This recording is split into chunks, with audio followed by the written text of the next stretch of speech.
SEC Media Days Day 2 with Caleb Calhoun. I am Dave Hooker in Nashville, Tennessee. That's right, Nashville, not Birmingham, not Atlanta, Nashville. So Day 2 is underway. Look back on Day 1 where there was news from a former Tennessee quarterback that was at Media Days last year, and there was no news from a current SEC East coach. It was kind of a weird day, Day 1. You had Texas A&M and Missouri as well. And the final school we had, Caleb, was LSU. LSU. That's exactly right. So we'll visit with Matt Moscona just a little bit later with ESPN Baton Rouge, ESPN Alexandria, ESPN New Orleans, basically everywhere throughout Louisiana. So with LSU, I found it very interesting that, Caleb, you had a lot of players say that Tennessee was their turnaround game because they got beat so badly in Baton Rouge. We talk about all the things that happened there, the early kickoff, on and on and on. And Tennessee played incredibly well despite the injury on the offensive line.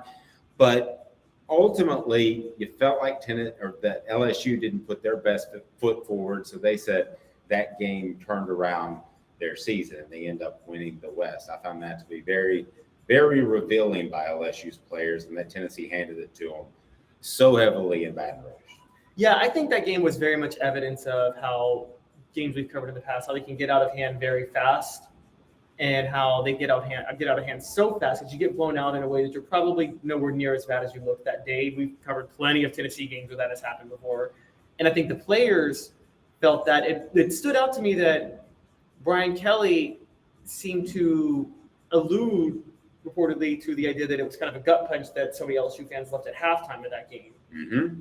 And that's obviously something that, adds to the lethargy of what was happening in that matchup. But I just think we talked about it at a time last over 11 a.m. kickoff, and Tennessee riding high and LSU still trying to find its footing. That just all in Baton Rouge all came to a head. It was going to work perfectly in Tennessee's favor. And then LSU just makes two mistakes at the beginning of the game.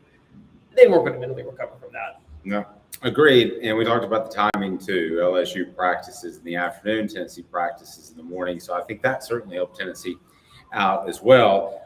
And then we're going to get to Tony Barnhart, who just a longtime SEC guy, worked for the Atlanta Journal-Constitution. He has also authored several books. He is fantastic. Our own Caleb Calhoun visited with him. And the special guest is coming right up, and it's Hendon Hooker, who was actually here as a part of Bush's Beans. So we look forward to that. And his appearance actually not brought to you by Bush's Beans. It may be one day, but it's brought to you by Zen Sports, the new sports book in Tennessee, revolutionizing the way that you earn sports betting rewards.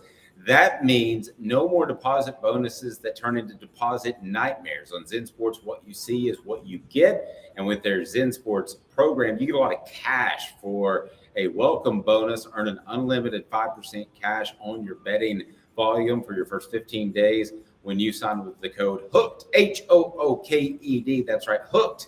Unlimited 5% cash back. Keep betting and keep earning with up to 3% cash back on your betting volume every month after that. And refer friends to earn a percentage of their betting volume. So it's pretty awesome. And Zen Sports is bringing the cash back to Tennessee. If you bet big on sports, you want to be betting on Zen Sports. Zen Sports betting just got better. A guy that I would make a bet on is Hendon Hooker. So he's at SEC Media Days last year, and then he shows up this year for Bush's Baked Beans. And I thought it was just interesting how in 365 days you go from a guy who is really, really unknown to a guy that has a spot in the NFL, has a real future in the NFL. And I thought as a whole, as you would expect, handled himself incredibly well. But we would have never guessed that in 365 days that he would be one of the top quarterbacks drafted in the NFL, that he would have beaten Alabama, that they would have made a run for the college football playoff. That's just a year in his life. It's kind of crazy to think about how quickly things change. Yeah, I had Tennessee pegged as a hot starting team last year that would finish well, like 9-3, 8-4, something like that, 10-2. And Hendon Hooker is ridden off into the sunset as a guy who kind of set the standard for the future of Tennessee football under Heupel. I didn't have Hooker pegged as a guy who was going to have Tennessee in the college football playoff on up until he got hurt, which is the case. Yeah, me neither. And the thing about Hendon Hooker that he shared is the first time I had heard this, to be real honest with you, and that is why he had struggled with accuracy at times in his career in Josh Heupel's offense, and why Joe Milton has struggled. It's not necessarily where you're throwing the football, it's the timing and the chemistry. And I spoke to him about that. Here is Hendon Hooker, brought to you by Zen Sports on Off the Hook Sports, as we're in Nashville for day 2 of SEC Media Days. So tell me about Bush's baked beans. You've got a special recipe, is that right? Yeah, special recipe, passed down from my aunt to my father. And now me and my sister, make it on any occasion we have with gathering with friends and family. I thought you might be shy coming to this event last year, but you weren't. You were awesome. Mm-hmm. Joe Milton, I know, is not going to be shy. How's Joe going to be with the lights? Yeah, Joe's going to be great. He's a vet guy. He's been in the spotlight before, over at Michigan and then this past season on the back end at Tennessee. So it's nothing new to Joe. He knows how to conduct himself, and I'm looking forward to him this season. You've been a part of a lot of prayers. How's the knee? He's doing great. He's doing great. Just taking it day by day. Here, 7 months removed from surgery. Just waiting on that call from the doc to clear me in a couple months. Do you think Joe ever gets sick of hearing how strong his arm is? No, I think he loves it. He loves it. Because not too many people can do what he does. So, no one can do what he does. This is absurd. To see somebody throw a football 100 yards, even if it's, the college ball. It's just nuts. Why is he the guy this year? Why should Tennessee fans be confident? Yeah, because, Joe is the best quarterback in the nation.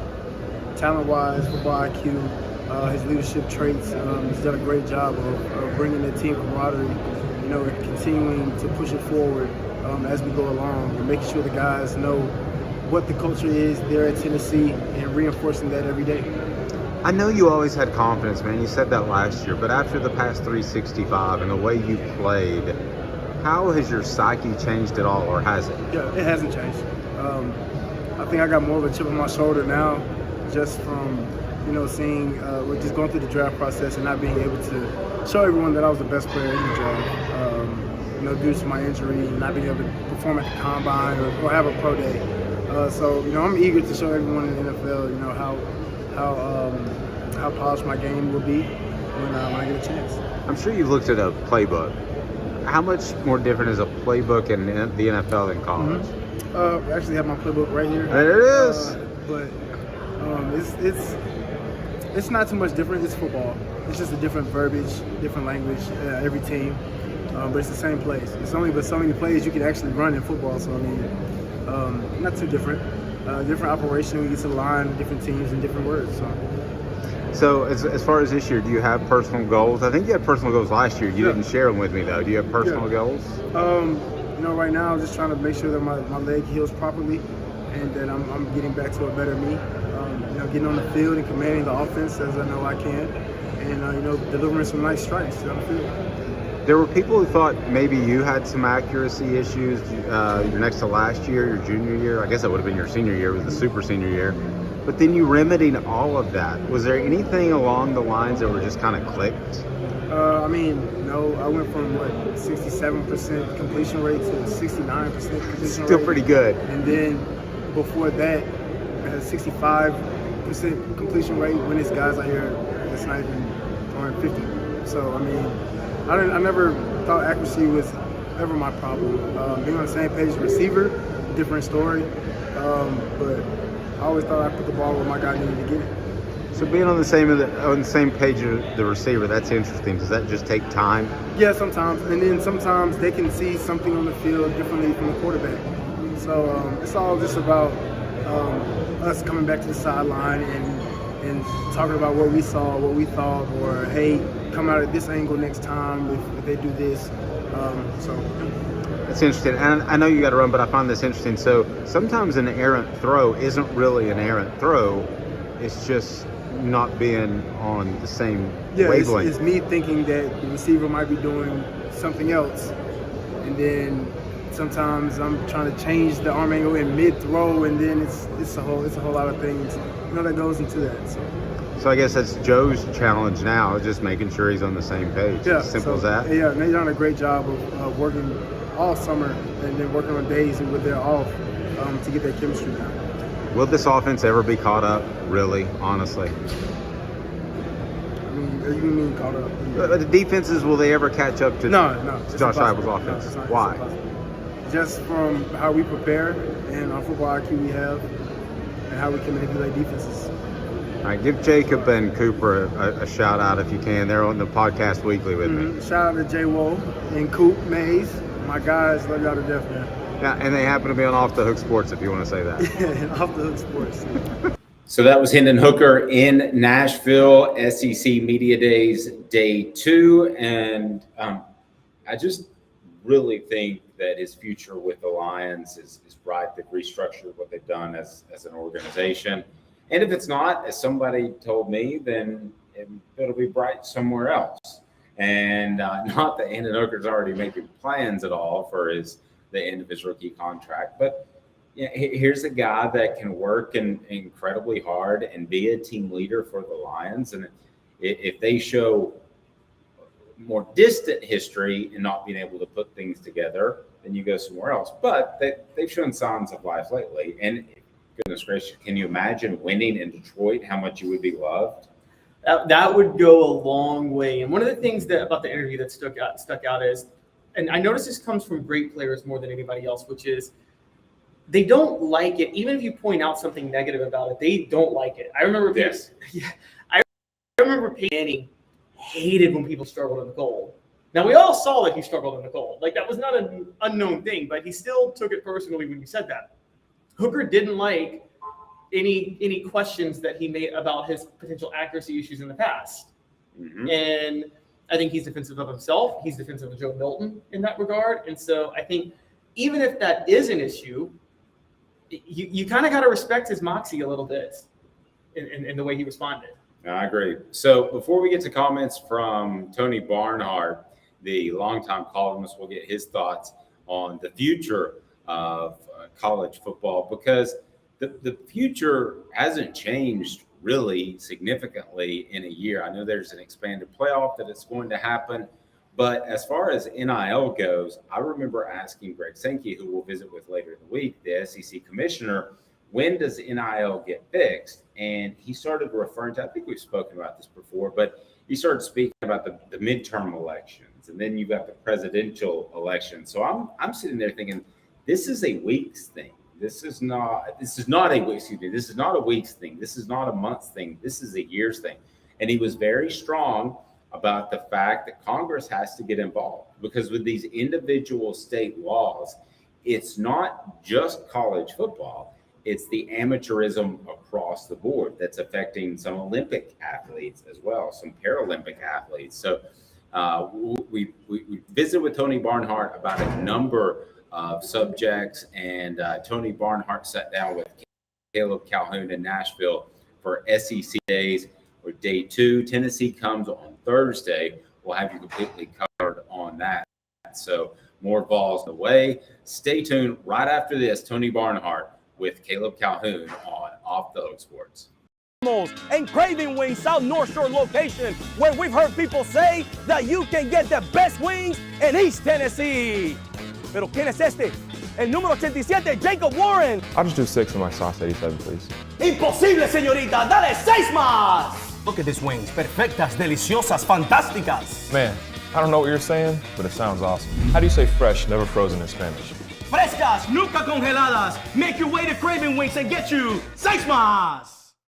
But what was funny about Cadis, we were a full continuum of care at that time. We had detox, we had inpatient, we had outpatient. So we were doing a lot of the things that we do now. But now we just do them so much better. It's really a simple program, but we're complicated people. I am what I am, and now I got to do something about it. You can take your life back. Call Cadis today.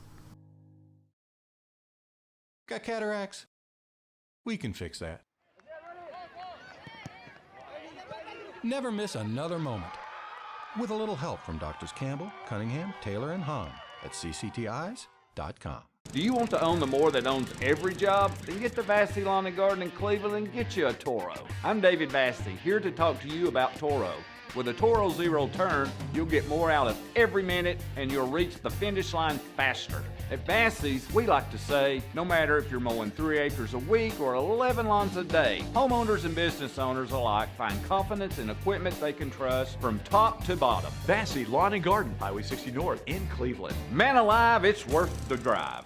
Our family has been creating jewelry since 1986, each piece unique with a story all its own. I'm Rick Terry with Rick Terry Jewelry Designs. I'm a jeweler, and I want to be your jeweler. We're grateful that you chose us to be Knoxville's best jeweler. My family and staff look forward to serving you. So please come see us. Kingston Pike and Campbell Station Road in the heart of Farragut and downtown on Gay Street, right next to the Tennessee Theater. Welcome back. Day 2, SEC Media Days. He is Caleb Calhoun. I'm Dave Hooker. What SEC coach just refused to answer questions by doing a filibuster, basically? We'll get to that. And also how it looks like there's a legislative movement to remove bowl bans from the NCAA's power. We'll get to that as well, as it is day 2 of SEC Media Days. Tony Barnhart coming up. His appearance brought to you by Craft Treats. CraftTreats.com, your home for the best pet treats in the world. They've even got the CBD-infused treats that can help with your pet's digestive issues or anxiety issues, or how about this? It can even help with your pet's arthritis issues. Use the promo code OFFTHEHOOK, get 20% off. That's Off the Hook, get 20% off. Caleb Calhoun sat down with longtime SEC columnist, author, great guy all around. He's been with CBS Sports. He's been with ESPN. Here is Tony Barnhart, live from Nashville on SEC Media Days, day 2. Caleb Calhoun here with Tony Barnhart with Off the Hook Sports. Tony, thanks for doing this with me today. Good to be with you. Thanks. We're talking a lot about Tennessee football, obviously. And how close, I just want to ask you straight off the bat, how close is Tennessee to actually challenging Georgia in the East? Well, tell me how Joe Milton's going to play. Tell me if Joe Milton can make the throws that Josh Heupel needs him to make, because, you know, Hendon Hooker had an incredible arm, but he knew how to make the different kind of passes necessary in that offense. Joe Milton's obviously got a rocket for an arm, but can he make the finesse throws that you need to make in an offense? If he can, then I know they had some losses at receiver, but I think they picked up some people that will work. But it really, quite honestly, it's going to come down to the quarterback. Are there, and that's been the common theme for Tennessee all year. The thing that strikes me with them competing with Georgia, though, is even when they had Hendon Hooker last year, their offense couldn't do anything because the receivers, I felt, just couldn't beat Georgia's defensive backs one-on-one. Do you think that, even as good as Heupel's offense is, if you got defensive backs like Georgia, does it really even matter? Well, that means you got to break some big plays because they can guard you exceedingly well. And so, I like Georgia to win the East. I don't see Tennessee.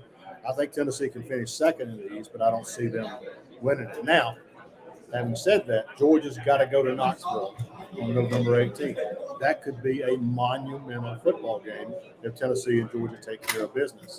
But right now, Georgia is the more talented of the two teams. And you know what? Tennessee knows that. And they got to figure out a way to win that kind of a game. Yes, I totally agree. And one of the things that I think might help Tennessee with this year is Georgia having to face Ole Miss right before. Kind of a hangover game. I'm sure they're going to be focused totally on Tennessee at the same time, but because that's the circled game for both schools at this point. I would love for both of those schools to be undefeated and to have that. Of course, it would probably be the 3:30 game. CBS would make it a 3:30 game. But what a incredible atmosphere that would be. Man, that would be something. It would, wouldn't it? And it's very rare when you got. I can't think of the last time 2 SEC teams played that late in the year undefeated. The next to the last week. I don't think that's ever happened. Is Georgia, are you concerned about their off-field issues that have happened this offseason? Well, if you're looking at it, of course I'm concerned about it. Anybody would be. You've had a loss of life, but let's put that off. Let's put that off to the side. From a competitive standpoint, from a strictly football standpoint, I don't I don't think it's going to impact them. Now, having said all that, they're trying to win their third straight national championship. There's a reason that has not been done. It's hard to do, but I still think Georgia has the talent to do it. They've recruited so well for so long. Here's one of the key stats that people forget about is that when you lose a lot of really good players, if you've recruited at a high level, and Georgia has, the guys that you put in there have been waiting forever to get a chance to play, and they're really hungry. And I think that will be a factor. Yes, Tennessee fans know that firsthand because to this day, national media doesn't understand how they won the national title the year after Peyton Manning left. Yeah. And I'm like, well, they recruited so well. They had guys waiting in the wings to come out and ball. And they had T. Martin and Al Wilson. Yeah. And they carried the team. So. Exactly. So this is obviously the last year with the East and the West. And I know Tennessee's going to play Georgia again in 2024, but I don't think the rivalry is long for this world. It's kind of a sad thought, right? Because I know they weren't a long-time rivalry, but it really did explode when Mark Richt got to Georgia, and not when Nathan's so close. And it's one of those things you give up. If for example, if they don't go to 9 conference games, then all of a sudden Auburn and Georgia, who have been playing since 1892, won't play every year. They'll play every other year. But I'm in favor of the new scheduling model because of this.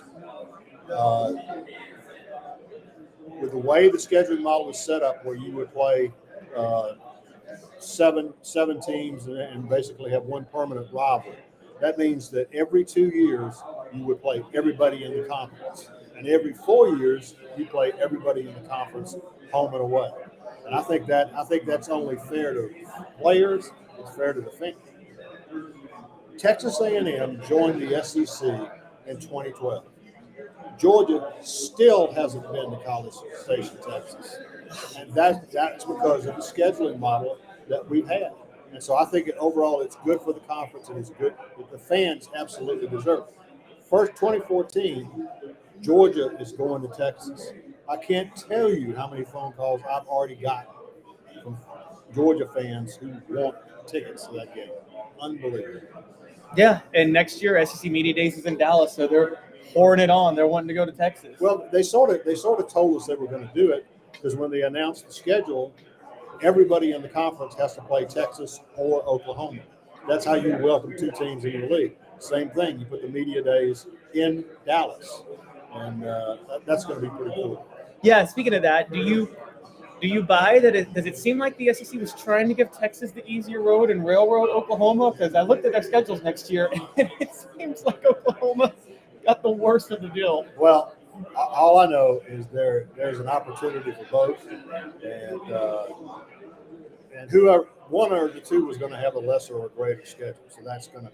I think Oklahoma's just so thrilled to be in the SEC. I don't think that'll be an issue. Yeah, and so speaking of these SEC schools and these great jobs, Georgia has. I've always said Georgia was one of the best jobs in America if they got the right coach. I think one of the reasons they didn't win a national title before Kirby Smart, I always said their standards were a little too tough. I mean, Mark Richt had strict personal conduct standards, if I remember. All things being equal, though, Brian Kelly now at LSU, what's an easier job, Georgia or LSU? Easier, I don't know. But I think because of the recruiting base that you have in Georgia, I would say it's not as hard to get the players. If you dominate recruiting in the state of Georgia, which Georgia has done, you're going to be in great shape. Louisiana has a lot of really good players, but I think you've got more opportunity to win a national championship in Georgia. LSU is a very close second. Yeah, I could give it that. Yeah, I say my top tier were always Georgia, LSU, and Ohio State because those are the 3 schools that have no competition in their state for the elite talent they have. Before we let you get out of here, just wanted to talk a little bit about thinking long term. I guess some new rivalries that will crop up. You think with this new SEC schedule? What do you see that could really be the most exciting? Well, the great thing is that Texas and Texas A&M are going to play every year, which they should. I think that is one. And games like Auburn and Florida. Auburn and Florida was a great rivalry that went away when they went to divisional play.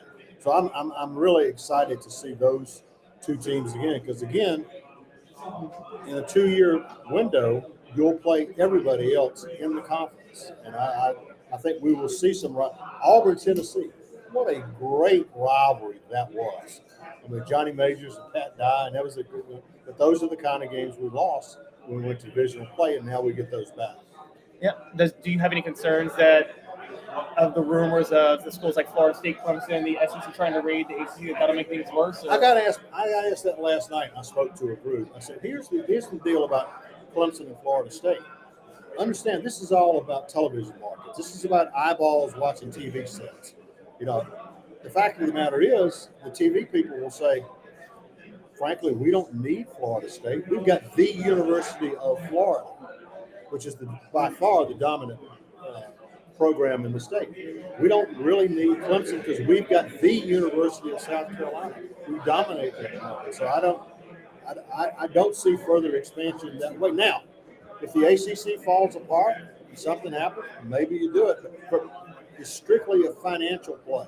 You've got to generate. If everybody in the conference is making $60 million a year, then the two teams you bring in has to generate another $120 million for what you're already doing. Because you're never going to take less money than you're already getting just to bring two schools. Even if they are good football schools, it's about how much money. How many eyeballs can you bring to TV sets? Yeah, networks are still valuing market size over brand, even if no question. Yeah, Tony, thanks a lot for doing this. Really, really appreciate you, and congratulations on Georgia sports. Just the whole state, all of a sudden, the curse is over. Yeah, well, my daughter has 2 degrees from the University of Georgia, and she's happy, so I'm happy. So. Yeah, and you're living in Atlanta, so you get to enjoy the Braves' success too. There you go. So, exactly. Yeah, thanks a lot. With Tony Barnhart, this has been Caleb Calhoun with Off the Hook Sports. That is Tony Barnhart. And Caleb, what did you think of his thoughts on the scheduling model? I don't think that's fixed by any stretch of the imagination. I think that's going to get altered perhaps before 2024, but definitely in the very near future. Yeah, I understand his point, and he thinks that it's great for fans, and I get that you want to see, if the conference has 16 teams, you want to see teams play every team in the conference. I didn't push back too hard in the moment, but I somewhat kind of disagree. I actually cherish the annual rivalries more than I cherish the chance to play every team in the conference, and I don't know where you land on that. But I mean, honestly, if I had my choice, I'd rather see Tennessee play Alabama, Auburn, Florida, Georgia, even Vanderbilt, Kentucky, and Ole Miss every year, honestly. Now, I like the rivalries. I think we're getting to the point and that we're just not going to have them. I mean, I hate to say that, but I think when the SEC adds another couple of teams, and of course, Greg Sankey was asked about that. He said they're not actively looking for teams, but somebody's going to come calling. There are too many people out there that would like to call the SEC or at least the Big Ten home. So somebody's going to come calling, and eventually I think the SEC will take someone. And I think even the strongest rivalries, which would be Tennessee, Alabama, and Georgia, Auburn, may very well go away. I don't know how you can keep them if you start to get into an 18 or 20 game type of conference. And I think that's within 5 years. I think it's going to continue to grow to that point. Coverage of SEC Media Days brought to you in part by Andy Mason, AndyMasonRealEstate.com. That's where I go for my real estate needs, about to make a purchase, and I'm going to call Andy Mason. AndyMasonRealEstate.com. Over 40 years of experience right there in East Tennessee. Best prices, best service in the biz. That's AndyMasonRealEstate.com. AndyMasonRealEstate.com. A look at LSU and how Tennessee may have saved their season and what that day in Baton Rouge was like from LSU's perspective as the Vols just laid the hammer down on them with Matt Moscona coming up with ESPN Baton Rouge, New Orleans, and basically all of Louisiana. We'll visit with Matt right after this Day 2 SEC Media Days. Sun, sand, and salt water, the beach is a very relaxing place. Unless you wear contacts. Ow! Open your eyes to the best the beach has to offer with LASIK vision correction from Campbell Cunningham Laser Center. Ah. Hi, Mike Davis here with City Heating and Air, reminding you to always dare to compare. Our team provides quality local heating and air service, installation, and maintenance across East Tennessee. We use only the best equipment like American Standard heating and air conditioning for your residential, new construction, or commercial needs. Honesty, dependability, and customer satisfaction have been the cornerstones of our business since 1961. City Heat and Air. There's repair.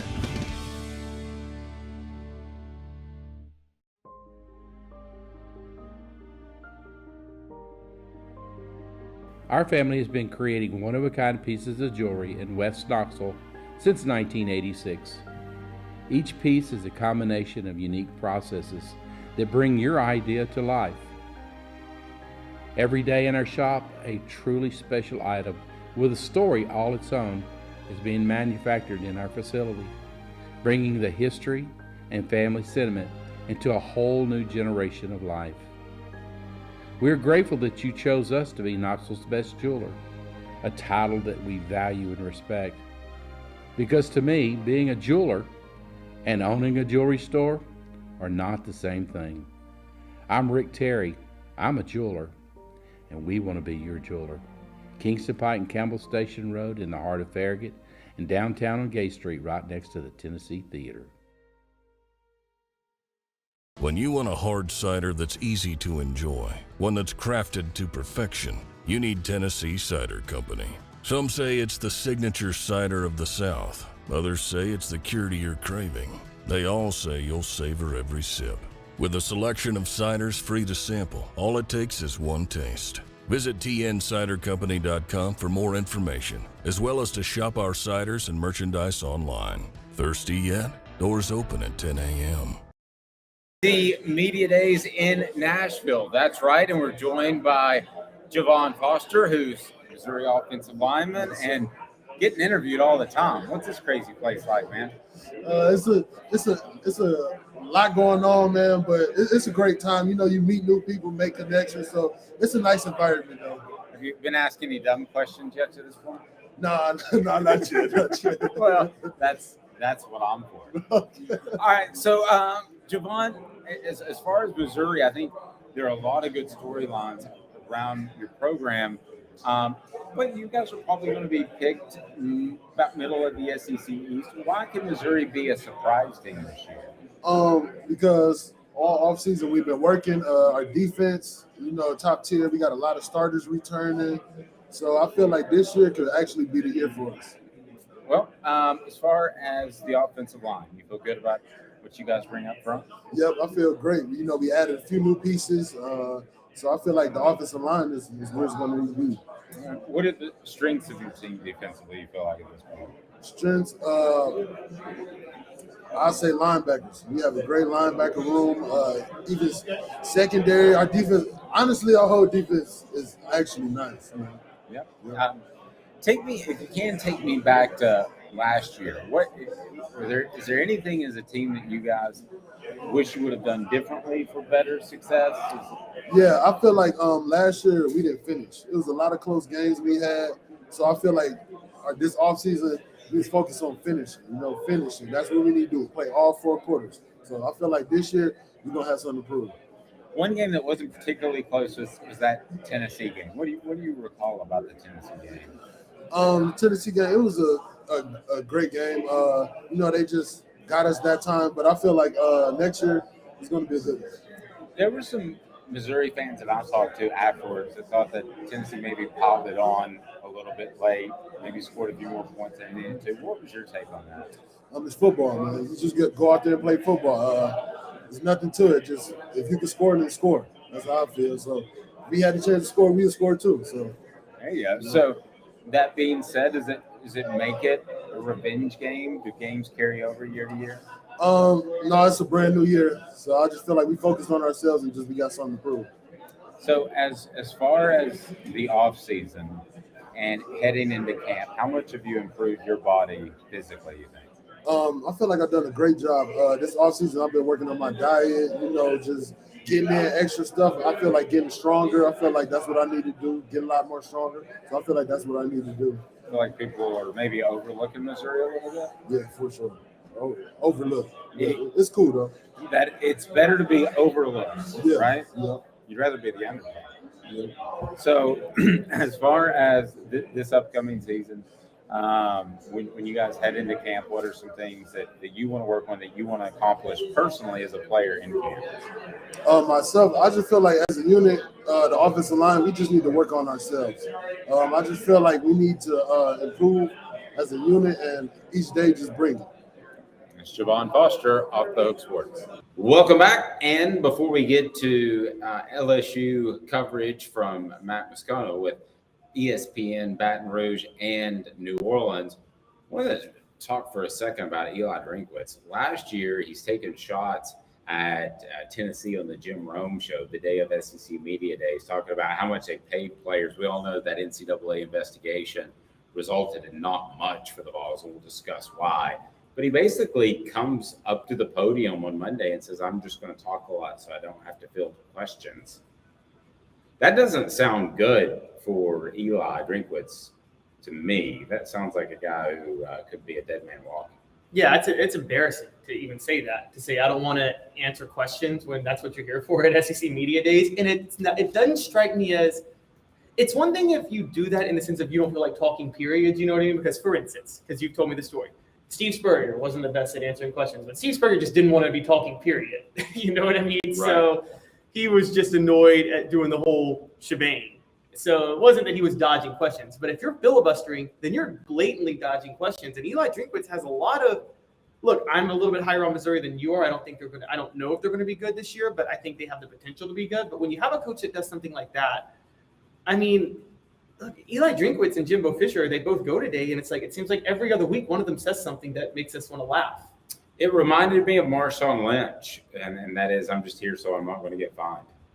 I mean, that's exactly what it was. So that was Eli, but turning it back to LSU. So we had heard from John Adams of the Knoxville News Sentinel about where exactly Tennessee falls in the NIL pecking order right now. And I think we would agree that they're as put together, buttoned up, fundraised, whatever the term you want to use, as just about anybody in the nation.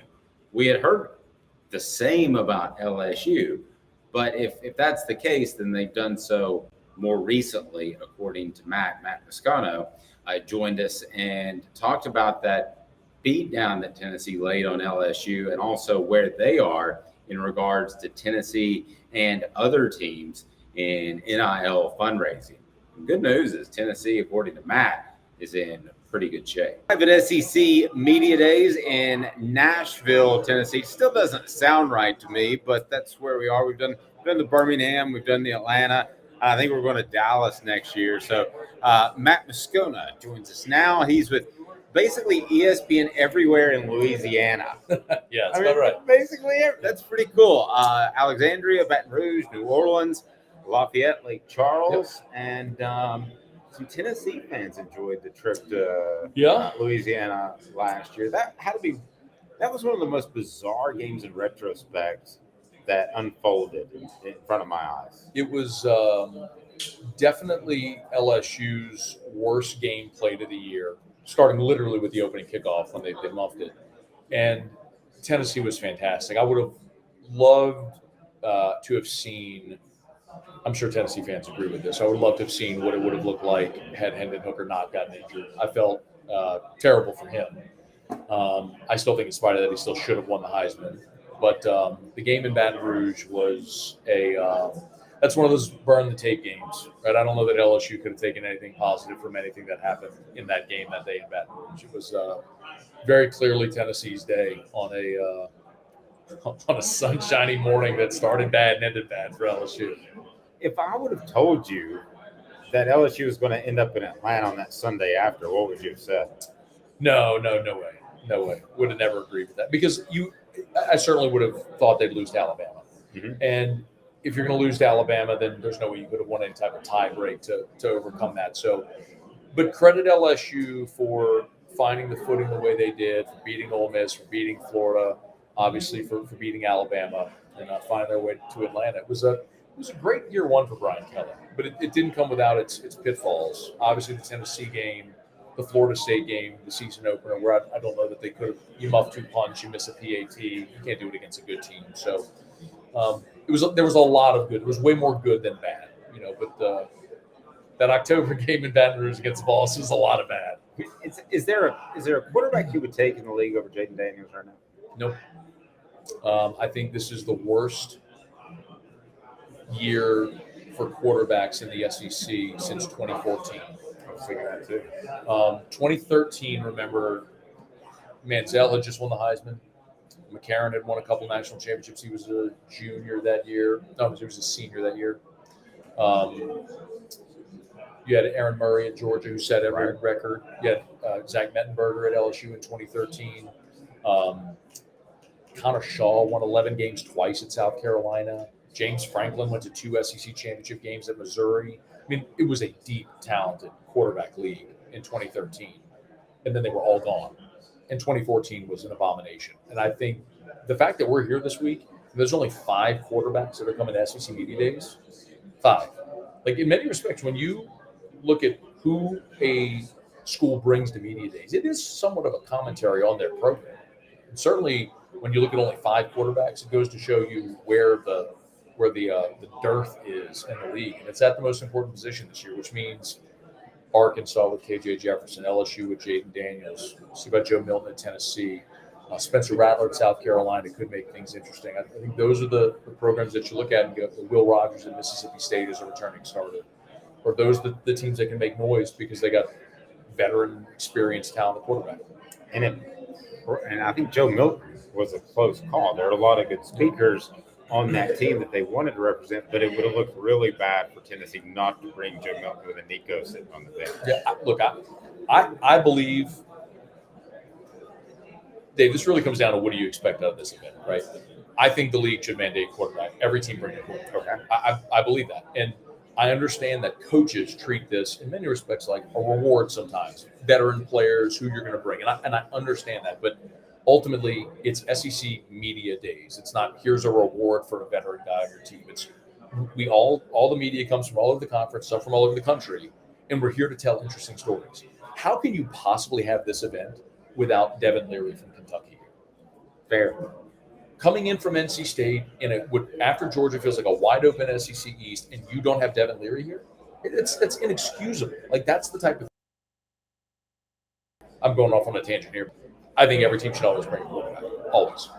I've talked to several people around the SEC. One that is from Louisiana. He spent time down there, and I don't know who the personal injury attorney is, but he said there are personal injury attorneys with LSU players on it. And he said, I really feel like, and he travels a lot, he knows the conference. He said it feels like the 2 programs that are playing the NIL game the best, hands down, not close in the SEC. It's Tennessee and LSU. What do you think of the way they're playing the NIL game right now? I think LSU. So first of all, strictly from a fundraising standpoint, LSU is very far behind. Okay. When NIL went live on July 1st 2 years ago, they took Olivia Dunn and some people out to Times Square in New York City, if you remember this, and they put a billboard in Times Square and said, NILSU was this thing they coined, and it was basically, we're open for business. And it's weird to put yourself back in that mindset, but at the time that NIL went live, not everybody was on board. Coaches, administrators weren't all okay with it.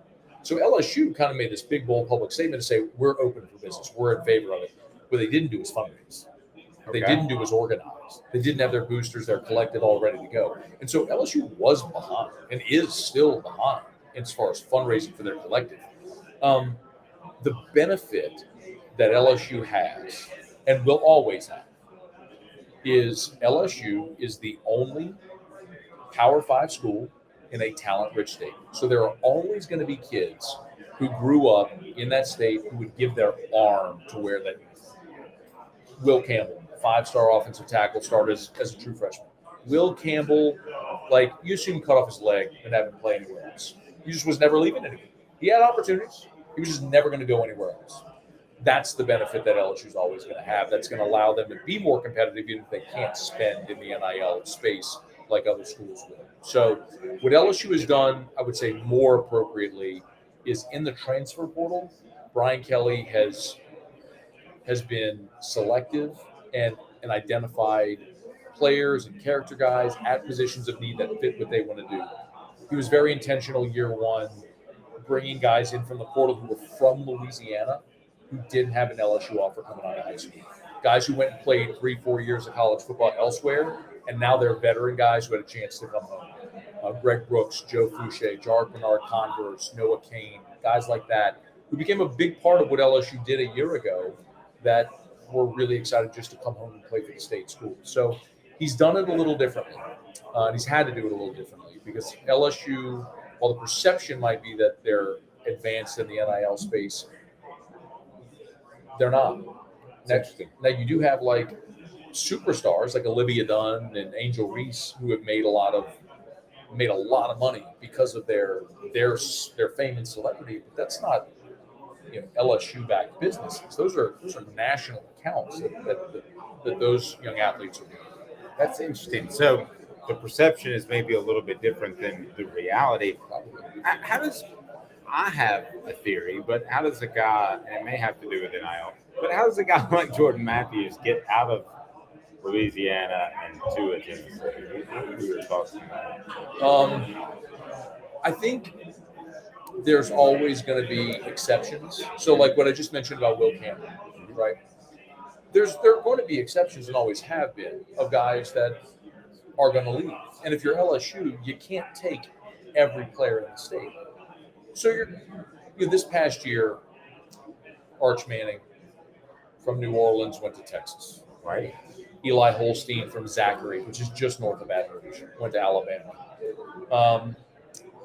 You had a 5-star defensive back from the Lafayette area also go to Texas. You're going to lose guys. I mean, Devontae Smith was a 5-star from Kentwood, Louisiana, became a Heisman Trophy winner at Alabama. You're going to lose some.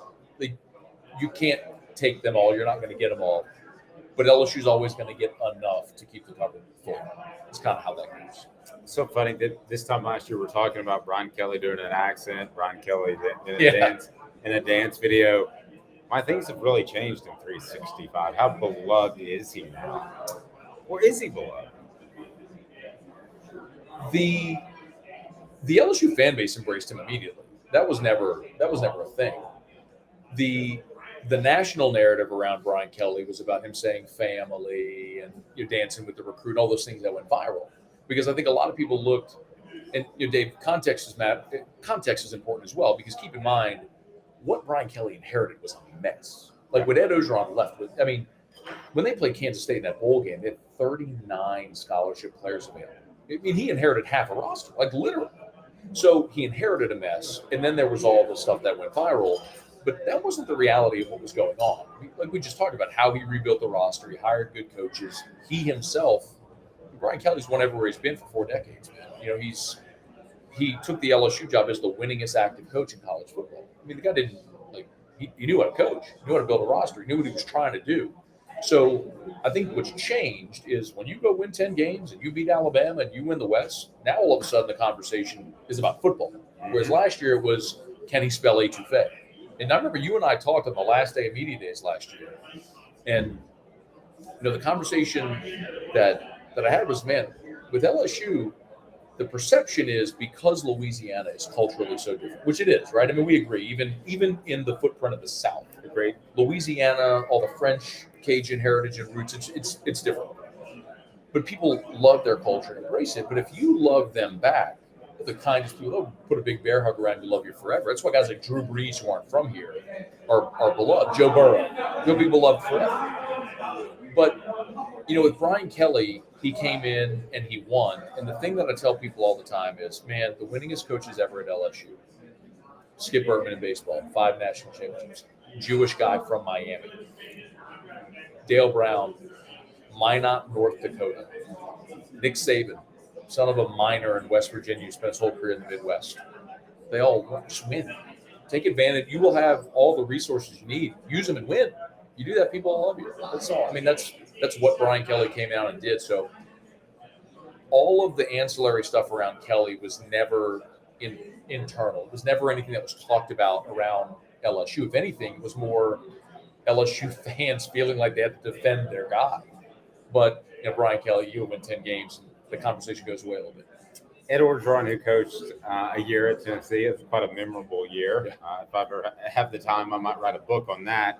But Ed Orgeron expressed interest through his agent or whatever in the Northwestern job. I think we can agree that's kind of silly. Yeah. But does he coach again? Because the things I've heard, and you've heard more than me, but the things I've heard got so off the rails. If I'm an AD, that's a guy I'm putting the black mark through, with all due respect to Ed. I think Ed, so first of all, hat tip, Sheldon Mickles from The Advocate caught up with Ed last week. Okay. And Ed said he's retired, that he has no interest in coaching again. I mean, quote, I'm done with that stuff. He's splitting time between Baton Rouge and Miami. He's newly $17 million. You know, like, I think he's enjoying, he'll be 62 later this month. I think he's enjoying spending time with his sons, who are all now young in their coaching careers. He says he runs 4 miles a day and stays fit, and it's like, I think he's enjoying not having the stress and pressure of going 5 a.m. to 11 p.m. A lot of coaches say that. They do. And a lot of them have trouble turning off that switch. That competitive thing that makes them, you know what I mean? They struggle to turn that off. We'll see if Ed can stay retired. But, you know, Dave, if he is retired, and I mean, candidly, Ed and I, we didn't have a great relationship when he was coach. Okay? So, like, just full disclosure, it's nothing personal. I didn't think he was a great head coach. And a lot of people felt the same. But he's a guy who started his career as a grad assistant at Northwestern State, begged for an assistant strength and conditioning coordinator job at Arkansas in the early 80s, and did the grind that coaches do, where you make no money and beg for your opportunity, and crush it and get a better opportunity, and so on. And he put together a hell of a career for himself. The head coaching career obviously was not distinguished. I mean, Ole Miss was a disaster, and outside of the sterling 2019, which is the greatest thing any of us have ever seen, he was largely a disaster at LSU. But as a recruiting coordinator, as a line coach, as someone who was part of championship teams at LSU and USC, he carved out a really nice coaching career for himself. And if that is it, you know, hat tip to him. Maybe the greatest overachiever in the history of college football. And that's a backhanded compliment. I wouldn't say it in front of him. But I wouldn't say it in front of him. But because he likes me, he doesn't like you. You can say it in front of him. I would not. But I would be cordial. But I think you would even agree. As far as a recruiter, few better.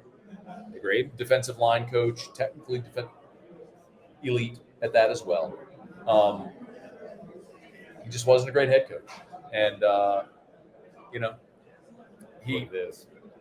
I often say he Forrest Gumped his way into the national championship. But it feels like that, you know. But give him credit for assembling the roster and the staff and the positions they did to put that season together. And you know, I wouldn't trade it for anything. Yeah, pretty good stuff. If you're in Louisiana, Matt Moscona, and he's fantastic. He's in all the stations: ESPN, Alexandria, Baton Rouge, New Orleans, Lafayette, Lake Charles, and Matt, we appreciate it, buddy. Thanks for taking the time. My pleasure, Dave. Thanks. So there we go. That was Matt Moscona, and we saved kind of the most interesting for last, and that is the Attorney General, the state of Tennessee, actually threatened at one point the NCAA and said that they might sue the NCAA if there was a bowl ban. Did that affect the NCAA's decision? I believe so, firmly, and I would be stunned if it didn't. And I think that's why you saw an $8 million fine for the University of Tennessee, but you didn't see a bowl ban. Not that they were guilty of something to that ilk, but to not throw out a bowl ban is good for Tennessee. But give the Attorney General credit, be it a fan move or not. He may have prevented the NCAA from even being able to do so. It's a pretty strong statement by him. Yeah, and this speaks to when you were all funny enough and Jairo and I were hosting the show, it came out that a lot of state laws went into effect July the 1st that are in direct contradiction to the NCAA's NIL regulations. And so state laws are openly, brazenly defying the NCAA right now. The NCAA, with their rules and policies, is actually in violation of a lot of different state laws. And this is why you talked about earlier, Greg Sankey wants Congress to get involved to regulate this. Well, this is just further proof the NCAA is in trouble. Who are you going to listen to if you're a school? Your state law or the NCAA at this point? You're listening to this. You're listening to your state, whatever that may be. Nobody cares what the NCAA is going to bring to the forefront. And I think Tennessee was, it's funny because they were very compliant with the NCAA, but they also almost laid the foundation for how to humiliate the NCAA and show them that they're not relevant. Yeah, basically all they do now is run a basketball tournament. That's what the NCAA is. They run a basketball tournament. So day 2 ongoing. Who all do we have on day 2? I want to remind everybody that Tennessee is Thursday, so you'll have complete coverage of Tennessee at SEC Media Days. And day 2 should be interesting, as day 1 was Missouri and Eli Drinkwitz that didn't want to talk, Texas A&M, and then you had LSU. So day 2, we got Vanderbilt, Georgia, Auburn, and Mississippi State. And 3 of those are actually all 4 are intriguing to a certain degree. I mean, it is in Nashville, so Vanderbilt is intriguing with Darren Clark Lee. Whatever you think about Vanderbilt as a program, going 5-7 last year and finishing the way he did was really impressive, because as you and I both know, Vanderbilt that program was a terrible, terrible disaster when he took over, as Vanderbilt usually is. But so that's going to be intriguing. Georgia, I think what's questioning everybody is the arrest, the off the field issues, which is, as you guys spoke with Tony Barnhart about, and Kirby Smart, I think, is going to have to address a lot of those now, because he really has hidden from the media for a while, and he finally spoke last week ahead of SEC Media Days, and I think because he knows he's about to get a lot of questions on it. Auburn, Hugh Freeze, I don't really need to sell anybody why that's intriguing on its own. And unfortunately, the other side, Mississippi State, Zach Arnett, their new head coach, as we talked about our coach rankings, I have him at the bottom right now just because he hasn't done anything yet. We don't know. He's replacing Mike Leach in the tragic passing of Mike Leach. We don't know what to make of him. And so I think all 4 are very interesting storylines tomorrow or today. Whether it's the Vols or the SEC, be sure you click that like and subscribe button, turn your notifications on so you get the latest from SEC Media Days as we broadcast from Nashville. We will be with you all week. Again, the Vols coming up on Thursday. I'm Dave Hooker. This